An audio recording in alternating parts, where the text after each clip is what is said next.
Welcome to Luca is a Billionaire, where the only thing I invest in is your answers. In this video, I will explain how to remove a Ram 1500 bumper. First, gather your tools, including an 8mm, 10mm, and 18mm socket, along with a ratchet and extension.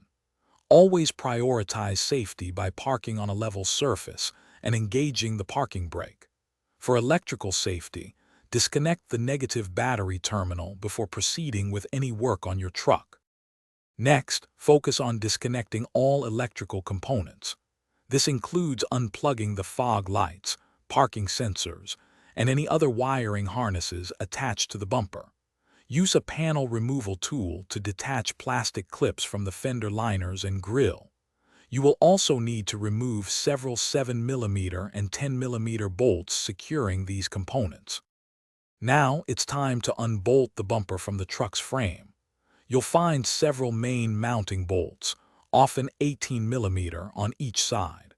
Use a ratchet and the appropriate socket to loosen and remove these. It's highly recommended to have a second person assist you in supporting the bumper as you remove the final bolts to prevent damage. After the bumper is removed, take a moment to inspect the frame and mounting areas for any debris or damage. If installing a new bumper, transfer components like parking sensors and wiring harnesses from the old one. Reinstallation is simply the reverse of these steps. Ensure all bolts are tightened to factory specifications and all electrical connections are securely reattached. Thanks for watching and please subscribe. It's the best investment you'll ever make.